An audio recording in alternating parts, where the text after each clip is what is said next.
Hello friends, आज का हमारा वीडियो बहुत ही इंटरेस्टिंग होने वाला है क्योंकि आज मैं आपको एक गरीब लड़के की कहानी सुनाने वाली हूँ जो कैसे एक रंग से राजा बन जाता है। बहुत समय पहले की बात है, एक बड़े और सुंदर राज्य पर राजा विक्रम और रानी सुमति का शासन था। वे दोनों प्रजा का बहुत ख्याल रखते थे, लेकिन उनके राज्य में एक समस्या थी। राज्य में अमीरी गरीबी का बड़ा अंतर था। जहाँ महल और अमीर लोग सोने चांदी में पलते थे, वहीं गांव में बहुत से लोग भूखे सोने को मजबूर थे। उसी राज्य के एक छोटे से गांव में रामू नाम का एक गरीब लड़का रहता था। उसका परिवार बहुत गरीब था और वह खेतों में मजदूरी करके अपने परिवार का पेट पालता था। रामू के पिता बचपन में ही चल बसे थे और उसकी माँ बहुत बीमार रहती थी। रामू का सपना था कि एक दिन वह इतना बड़ा आदमी बने कि उसकी माँ को हर सुख सुविधा मिले। रामू के पास केवल एक पुरानी किताब थी जो उसके पिता ने उसे दी थी। वह किताब परियों और जादू की कहानियों से भरी थी। रामू रोज रात को उसे पढ़ता और सोचता कि काश ऐसा जादू उसकी जिंदगी में भी हो जाए। राजा विक्रम और रानी सुमति अपने राज्य के गरीब लोगों की हालात से बहुत चिंतित रहते थे। उन्होंने फैसला किया कि जो भी राज्य में गरीबी और भूखमरी को ख़त्म करने का उपाय करेगा, उसे बहुत बड़ी धनराशि इनाम में दी जाएगी। इस घोषणा को सुनकर रामू के दिल में बहुत उम्मीद जगी। रामू ने ठान लिया कि वह राजा के सामने अपनी बात रखेगा, लेकिन उसके पास कोई योजना नहीं थी। उसने अपनी किताब में पढ़ी एक कहानी को याद किया। कहानी में एक गरीब लड़का एक जादुई खजाना पाता है और अपनी बुद्धि से उसका इस्तेमाल करता है। रामू ने सोचा, मुझे भी अपनी बुद्धि का इस्तेमाल करना होगा। रामू ने गांव के बुजुर्गों और दोस्तों से सलाह ली।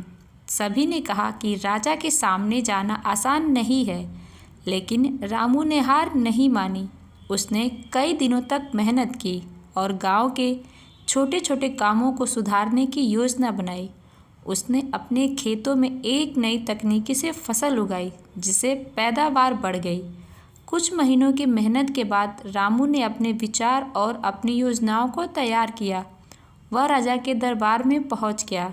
रामू ने विनम्रता से राजा को अपनी बात सुनाई। उसने कहा, महाराज, अगर हम खेती में नई तकनीक और गरीबों को छोटे छोटे काम के अवसर दें तो हमारे राज्य की गरीबी दूर हो सकती है। राजा उसकी बातों से प्रभावित हुए, लेकिन उन्होंने कहा, रामू, अगर तुम्हारी योजना कामयाब हुई तो हम तुम्हें इनाम देंगे, लेकिन अगर विफल हुई तो तुम्हें सज़ा भी मिलेगी। रामू ने चुनौती स्वीकार कर ली। रामू ने गांव में खेती की नई तकनीक लागू की और ग्रामीणों को काम के नए अवसर दिए।